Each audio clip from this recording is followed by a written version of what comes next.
Hi, everybody. It's Monday night, and that means it's option night. The series presented by Experimental Sound Studio as part of their quarantine concerts. I'd like to thank ESS for the remarkable amount of work they've been doing over the last 14 months and 15, excuse me, 1 second. This should be muted. Okay, sorry about that, folks. You think after doing this for a year, I would have figured out the technology, but I'm very slow. We have a really incredible guest from Chile, Valdivia in Chile, Benjamin Vergara, and Vergara, and a trumpet player, improviser, new music performer, educator, runs a new experimental music festival called Relincha out of his hometown of Valdivia. And just want to say thank you for being here. It's great to have somebody from Latin America on the show again, and we're really excited that you're with us. Thanks so much, Ken, for to give me this opportunity to show my part of my work and some of my ideas about music and other things. Yeah, it's exciting because there's so much.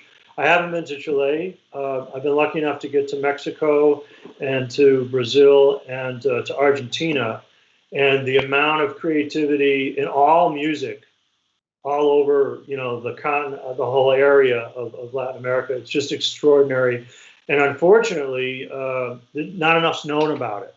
So this is exciting for me to find out more about the scene in Chile, and since you're not only are you a musician of great renown and great ability and filled with ideas, you're also an organizer, which is a unique combination. And I'd like to talk about that a little bit later in the show and how that maybe combines with your connection to the scene in Chicago, which is very common for musicians here to also be organizers, running series, maybe organizing a festival and stuff.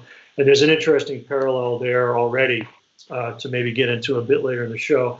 I'd like to mention everybody tuning in, if you've got questions for Benjamin about his work or the scene in Chile or anything to do with what we're getting into tonight, please post those in the chat and I'll try to get to them during the show.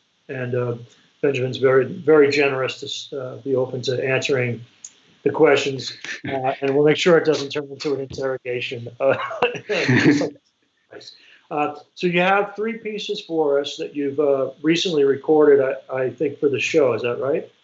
And the first and the second are especially for the show, and the third one is I did it in last December. Yeah. Okay. And is there anything you want to say before we start the music and take a look at the first piece? Any background or anything about it? No, I think that, it's a good thing to have this kind of sonic introduction. Before the conversation that we're going to have. So. Okay, so let's listen. Thanks for tuning in, everybody. Again, this is Benjamin Vergara, and we're going to listen to the first piece of 3. This is the option series, and again, thanks so much for being here, Benjamin. Super.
Hi, everyone. That was the first contribution to the performances tonight from Benjamin Vergara. And thank you, man. Really great to hear you, especially in something so recent. Obviously, the weather is cooler there than here, which is Chicago is pretty brutal in the winter. So I'm feeling your oncoming pain with the colder weather. Where did you record that? Just out of curiosity. Yeah, that is a house of a friend of mine. Oh, okay. And it's the same person that made the film record. So, Oh, okay, okay. yeah. And are they somebody you collaborate with on projects in terms of like, them videoing or filming stuff for you? Is it a regular collaborator? Yeah, he's a very good friend and very nice collaborator of mine. Oh, Yeah. okay, super, His name super. is Francisco Rios. Okay, okay, good to shout out to him, give a hello and I wanted to go to a question that already came in, which pertains to what was the organizing principle behind the piece that we just heard? Was there a predetermined structure, or was it completely spontaneous and shaped itself as it went? Yeah, I try to be, as spontaneous as possible. I go with that idea on my mind, on my body, and I try to to include in a very deep way the room, the space. I'm very aware of that feeling, and so I don't have a pre-structure stuff, but but in any case, you have some music in your background, in your body, in your fingers, in your mind. So, I mean, uh, some structures come in, and you don't know what is, but at the same time, you um, you are you know that materials. So, Yeah. Do you have, like, in the case of the piece we just heard, do you have a starting point, like let's say a subject, so to speak, that you begin with, and then follow where it leads you, or is it you just sort of jump in with both feet and you don't know where it's going to go? Yeah, I think this is the last idea that you said. I send the first sound, and I don't know where we'll finish. But I have in these pieces. I thought in a specific time. I mean, I thought in 10 minutes. Okay. I had some visit from kids. Okay, good. Yeah, yeah. But I thought in time in 10 minutes, and Yeah, maybe that provides like let's say an unplanned structure because you're aware of the parameters of time. So yeah, that's kind of pushing you to go further with an idea, maybe because it's going to need to reach out, and you're delivering more, let's say, subject matter as you go. Because okay, I'm going to fill 10 minutes, and you don't want to just be hovering at 6 minutes until 10, right? You want to keep generating something to keep yeah. pushing.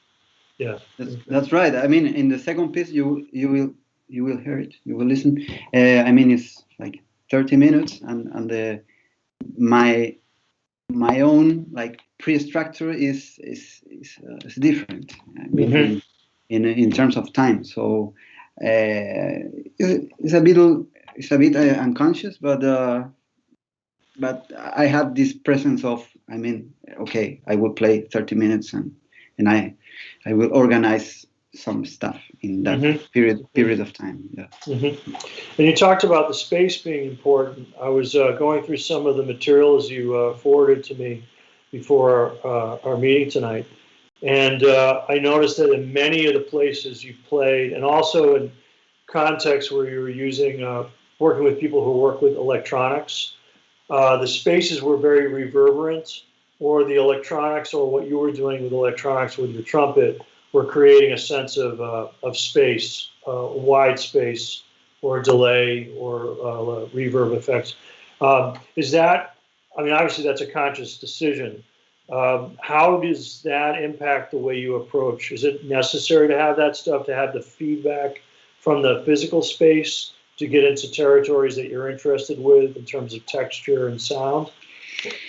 Yeah, I mean, it's interesting because I mean, always is different. I mean, every situation is makes you put in a different stage of ideas, of aesthetic ideas, and you have to how do you say to make a balance of that things. I mean, I don't need like a specific kind of reverb for my performance. No, I mean, if I play in a very dry place, well, I have to be able to, I don't know, be more resonant with my instrument, with my sounds, my ideas, Yeah, textures. the room becomes someone you're like creating a duo with in a solo context almost. Yeah. You're making adjustments all the time. Because like I know like with Bill Dixon's work, having visited Bennington where he taught, and the space that he played every day, probably every day, is very reverberant. And when you hear the recordings, especially let's say in the second half of his career, the recordings on Black Saint and things like that, there was always a lot of reverb, and it was very distinctly part of his sound world, But in your case, you're saying you'll just adjust to the space, push it around, whatever might happen. Yeah, I mean, in the case of Bill Dixon is amazing. I mean, his use of the delay, the apparatus. I mean, the object, the electronic delay is amazing. I mean, I like very much. I mean, yeah, he's one of my main figures. Yeah, he was a remarkable. In solo music, yes. Oh, his solo stuff's incredible. It's really incredible. And I wanted to ask about that, going through the music. I mean, right now, most musicians I know are in a situation where they haven't been able to play with other musicians until maybe just recently. In the States, things are starting to slowly open up, and, people can get together if they've been vaccinated. You were saying before we went live, that in Chile things are starting to improve, that more people are getting vaccinated, which is really, really great news, which means that concerts are going to be able to happen again and things like that. But going through your music, I noticed that many of the contexts were either solo work or maybe most often duo work. Is that a primary focus, or are there recordings and groups that you perform with that are larger than a trio? Yeah, I mean, ultimately, I mean, the last, I don't know, 5 years or something, I don't know, I have this tendency to play solo or duos or trios. I mean, I like to focus on that kind of format. Yeah, and in a way, yeah, it's a little sad to say, but I mean, pandemic is not bad to develop the solo stuff. Yeah. It's the time to do it. Definitely, definitely. You mentioned having a connection to the scene in Chicago, and I wanted to know if you could talk a little bit about that, and then also talk about. I would really love to hear a lot about the scene, particularly in Chile, that you're involved with, and if there are any parallels to your interest in the Chicago scene, the kinds of things happening here. Could you talk a little bit about those things? Yeah, sure. Yeah, I mean,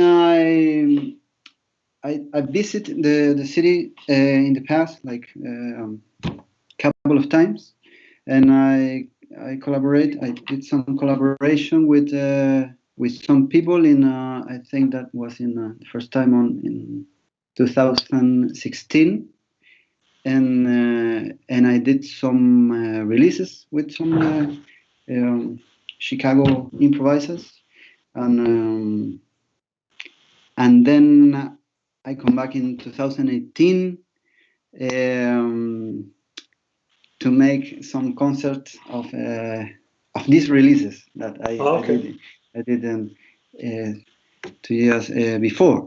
So, and at the same time, I did some collaboration with people from Chicago, also in Chile, in Valdivia. Which musicians? I'm sorry, but which musicians from Chicago?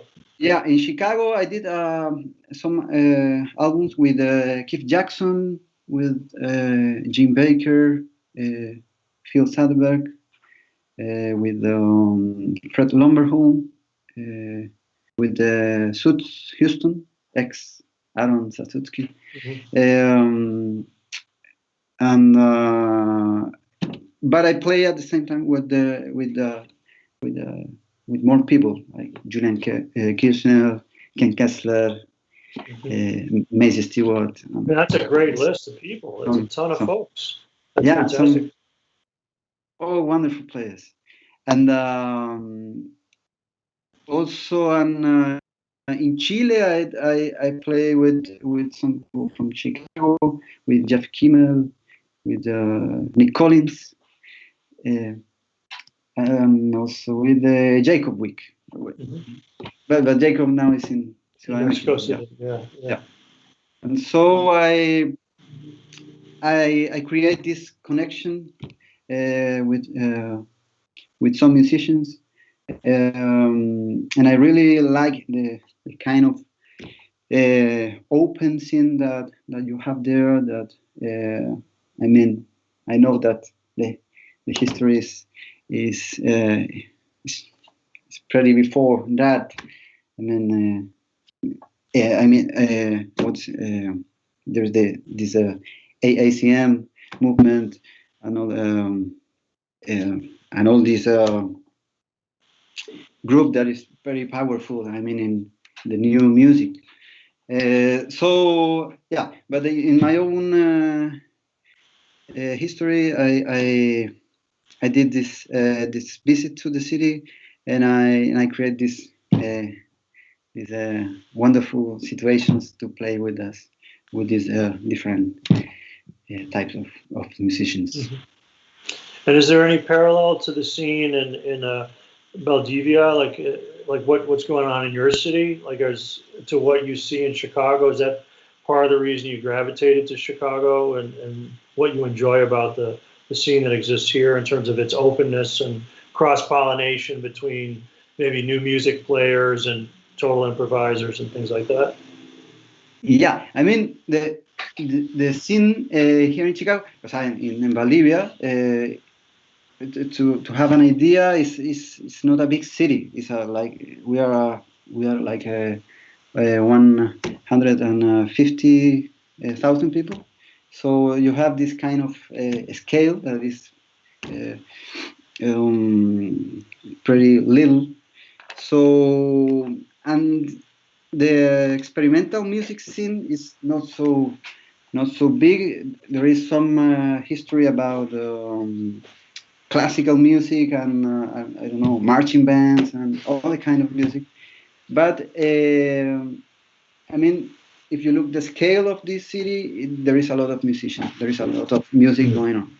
We have a good chamber orchestras here, and a nice conservatory. I mean, there's a nice movement in that kind. But it's at the same time, it's not that open as open as the Chicago scene. I mean, yeah. So are you working? I mean, you have the festival that's based in Valdivia, and that's focused on experimental music. Are musicians from elsewhere in Chile coming to perform? Is there like other cities that have, let's say, more established scenes? Yeah. Yeah. In the past, we had some people from Santiago, Valparaíso, Ovalle, Puerto Montt, cities from the south, north, central part of the country. Yeah. And are you doing a lot of performances, and are you touring a lot in Chile, like going around and bringing your music to a lot of places, or do you kind of centralize it to where you're from in Valdivia? Yeah, not so much as I want, but I would like to play more. I mean, I would like to visit some cities and see the feel the energy of the people in the north part and in the bottom of the map. I mean, in Yeah. Punta Arenas. Yeah. Yeah. But, Yeah. yeah. And what motivated you, if you're living in a smaller city in the country, you're doing more experimental music. There are lots of musicians who play and develop that work. That's like a lifetime pursuit anyway. But what motivated you to create an experimental music festival in Valdivia? Why do you want to do it? I think it's. I mean, this festival comes out as a necessity. I mean, that's the first and the main reason, I think. Because to be honest, in the past, I was very bad of organizing concerts and that kind of things. So when I arrived, I'm not the original from here. I'm based here since 9 years ago. So when I came, I feel that necessity. I felt that necessity, and that created the festival, the Relincha festival. Mm-hmm. Yeah, it was out of the need to do it. The motivation just came from, yeah, you figure out how to do it as you go. there's never a plan. It's something like improvising. It really is. It's like, I think that sometimes maybe for you or for other people in Chicago is the same case. I mean, you have that necessity to create the situations to play. So yeah, I mean, in Chicago, it's very, very common for musicians to create music series, create festivals. In some cases, have their own club. Like Fred Anderson had the Velvet Lounge and the Birdhouse, and Mike Reed's got Constellation. Other people present, but a lot of the people who are doing that work do it as volunteers or not, paid very much, or have been volunteers organizing because of necessity. They see it as a chance that the music will happen. There's lots of places to play, so it is motivated out of the music and wanting it to take place. Do you see in the scene, to generalize? Obviously, there's lots of differences and stuff, but in the scene in Chile, you said you've been to Chicago. Have you been to other cities in the U.S. to perform? Just New York City. New York City. Okay, so Chicago, New York City, you have a sense of some of the major, a couple of major places in the U.S. where this music is happening. Do you see similarities to the scene in Chile, or are there real differences in like the attitude of the players, the interest of the players in terms of their relationship to the history of experimental music, improvised music, new music, and their place in that history? I mean, how would you describe the scene in Chile overall? I see that there are wonderful musicians. I mean, not so many, but there are great players and very creative and very unique in a way. And but at the same time, the scene, as I said, is pretty small. Yeah, and what I see like the big difference is like. There is a bunch of people, I mean, in the States, a lot of great players there with unique voices. And I think that is like the main difference. Because, I mean, obviously there is this, the background, historical background is obviously different. I mean, from Chile than the U.S. players, of course. So, But in terms of creativity, I see, as I said, I mean, a little scene and big scene in many cities there. Mhm. Yeah. Mhm. Well, let's listen to some more music. You've got the second piece. Is there anything you want to talk about, or just should we listen and then discuss afterward? Just to mention that when I play this, I had in my mind some image, some feelings about Chicago. So Oh, really? Oh, okay. yeah. Well, So thank you very much. you're welcome.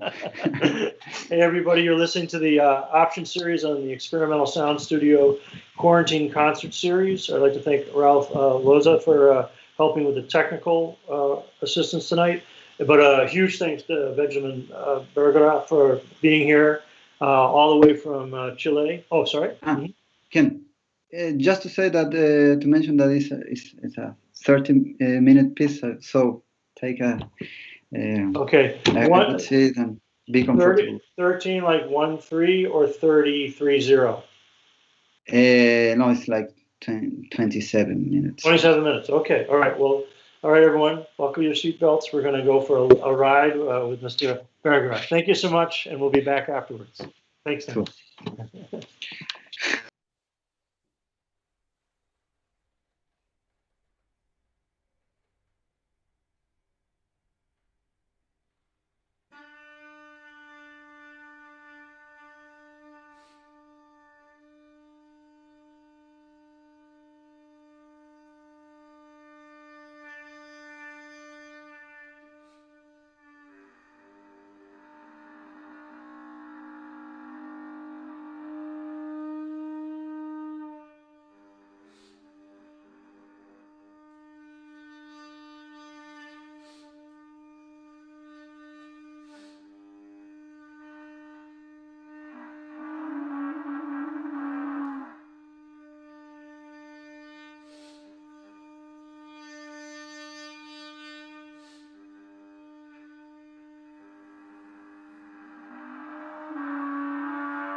Hi, everyone. We've been listening to Benjamin Vergara and an extended piece there.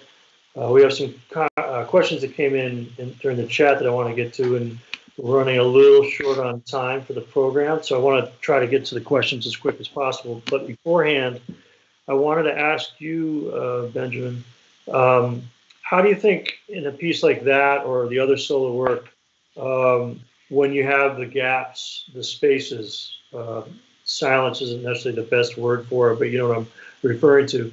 Do you, since you're playing so spontaneously, you don't really have a preset structure in your mind, you're just walking into in this case, you wanted to do something longer towards 30 minutes. The first piece was about 10. And that was the guideline, more or less, loosely, if I understand right. When you think of the space that comes in, the gaps in sound, um, and you're playing spontaneously, how are you feeling those things and how are you working with them? Because I always find that when I'm working on solo music, those gaps are tricky. Like how do you work with them? They can feel super awkward because you're so used to having, if you're playing with other people, there's usually other sound being generated, and here's this silence that needs to create tension and not dissolve tension. You know what I mean? Yeah, And how do you think about that? yeah. It's a pretty nice question. But before that, Ken, I would like to say hello to all these wonderful people that are giving some regards, like Alberto Duarte, our man in Santiago, Moro, ahí en Bariloche, Alejandro Palacios, Tomás, vos, Adrián, Rodrigo, en fin. Thank you very much for support this adventure. Yeah, and to give you some kind of answer about that, I could say that I'm pretty aware of, I have a lot of attention in that kind of space between notes, and that is nothing new in music.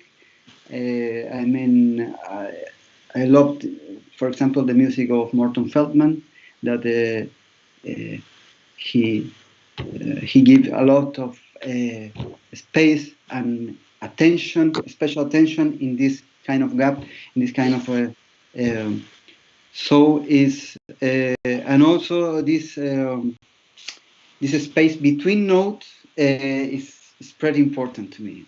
I mean, I also in the past I played some solo pieces. The only Morton Feldman, and it's a big challenge, but it's very minimalistic piece.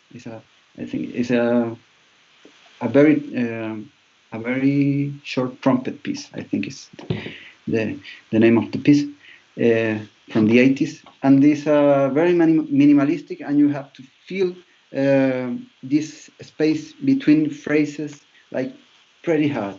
So in that sense, my solo improv pieces, or in generally, I have a lot of attention and in that kind of ideas, musical ideas. Yeah. Yeah, it's very effective. Really, the way you use it is really strong. So it's Thank great you. to hear. No, it's I great try. to hear people. I mean, you can go back to someone like, let's say, Thelonious Monk and the use of space. Or with Leo Smith, another trumpet player, use of space. I mean, to use space with strength is not so easy. So it's great to hear people utilize that and really think about it like the way you are. So thank you for that. I have a couple questions from the chat I'd like to bring up. One's from KJ Riley. Does Benjamin make much use of extended techniques on the trumpet? Yeah. Well, I think the question was like a lot of the playing that you're doing is pitch related, and Yeah. maybe I wouldn't say it's conventional trumpet playing, but it's utilizing conventional techniques often. Do you also incorporate more extended techniques that are being developed in the trumpet too? Yeah, yeah, yeah. I know more or less the point that you want to ask.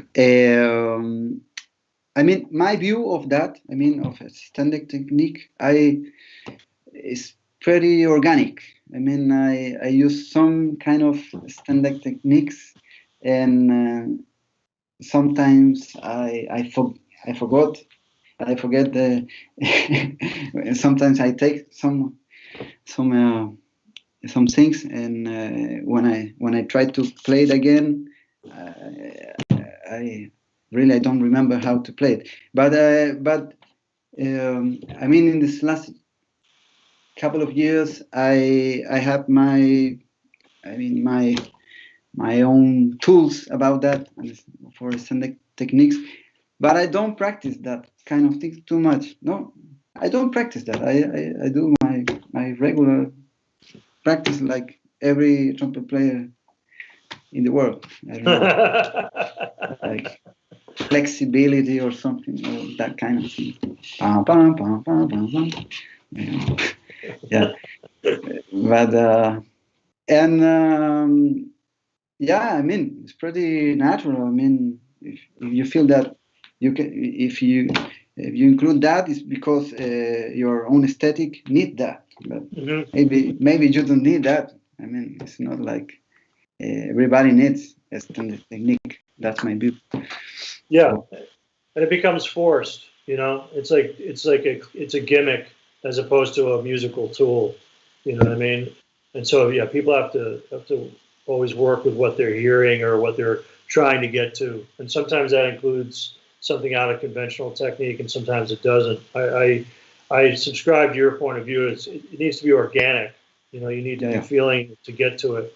And I'm lucky to get to work with Nate Woolley a lot, and he's a remarkable trumpet player. And some of the things that he does, you know, that include, let's say, extended sounds, if I'm understanding him right, he doesn't even know how he's doing them.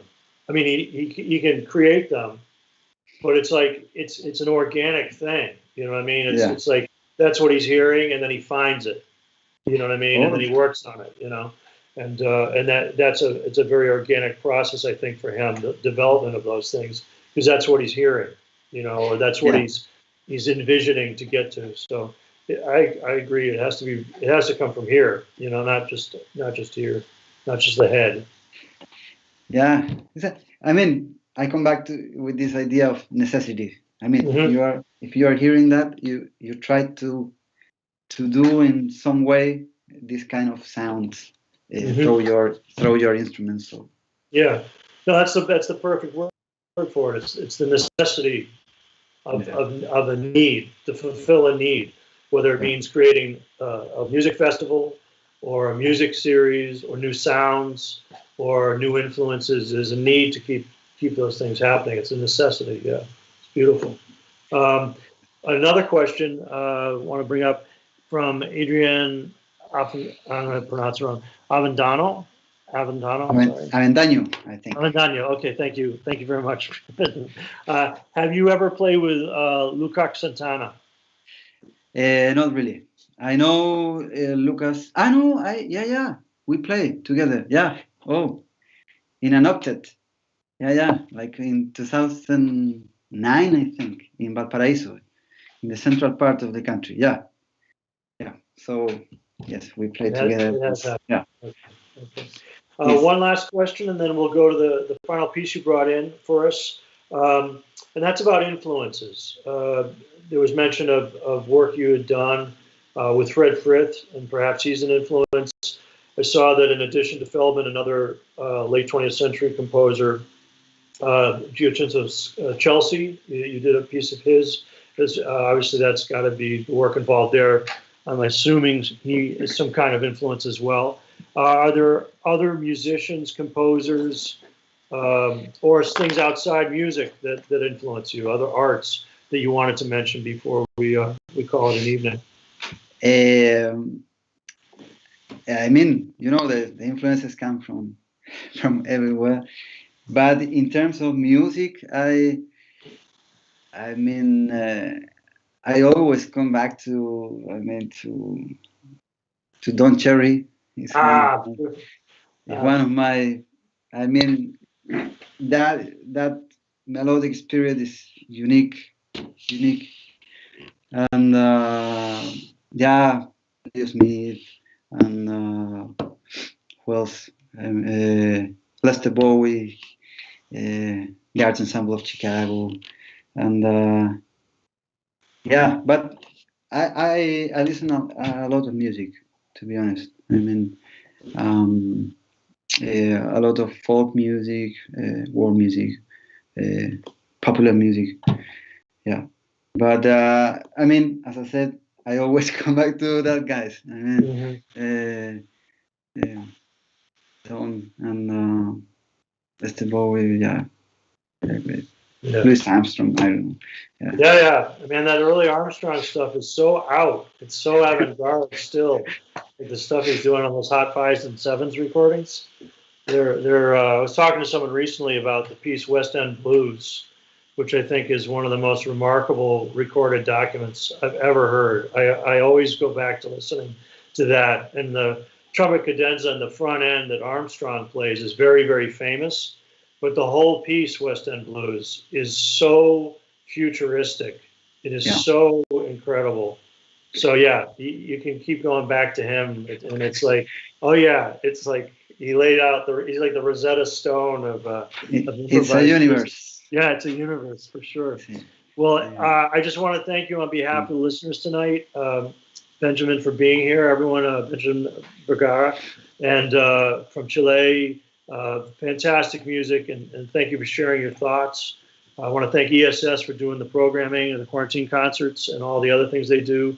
Ralph Loza for helping out tonight, for everyone who tuned in. And I really, really hope, speaking selfishly, that I get a chance to get to Chile and work with you in your hometown, or have you when you come back up to Chicago next to get a chance to play. It's been a really great introduction to your work. It would be great. It would be great for me too, definitely, Benjamin. Thank you so much. Thank you to Option Series, to you, Ken, to have this generosity to having me today, and I feel so happy to be here. Yeah, it's great to have such an international community and get to know more about each other, find out more about you, see the differences, and also so many commonalities. So your whole connection with Chicago, which seems very organic for you, is really interesting to find out more about. So thanks for sharing that with us. And anything about this final piece that you recorded in December? Yeah, this is a different piece. I mean, in terms that it's a duo with English guitar player, composer, and wonderful improviser, Fred Fried. Okay. Yeah, and we did a record. We released a record last year, vinyl, and we couldn't did the release concert. Originally, we thought to organize a concert in Chile because, well, we couldn't, obviously, and we find a way to do a kind of release, and finally was an exchange of material. He sent me an impro, a material of 10 minutes. I sent to him also a material, and also each one play music over that material. I mean, in one take. Mm-hmm. And this is the result. One of the pieces that was part of this I mean, kind of concert release in a way, and also include some photos of Fred that he did in California last year, and a filmmaker from Valdivia did um, overlapping video over the photos of Fred. So okay. the result is pretty amazing. It's kind of paintings to me. Some feel like paintings. So you will see, and so the balance between the music and an image is pretty amazing. So Fantastic. It's a great way to yeah. go out. That's a great way to go out. Well, good luck with everything. I hope you get through your winter quickly. And then on the other side of it, more music is happening more often for everyone. It's been great to get to meet you and talk to you, Benjamin. Thanks for everyone tuning in. Again, Benjamin Vergara, thank you so much. Great to. Thank you again. Yeah. Take care. And take care as well. And this is the final piece, and we'll be back next week, next Monday. And also thanks to the to the Option Series team. Yeah. Tim Daisy and Andrew Klinkman, co-curators. Huge help from them every week too. Okay. Thanks so much, Benjamin. Bye.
Bye.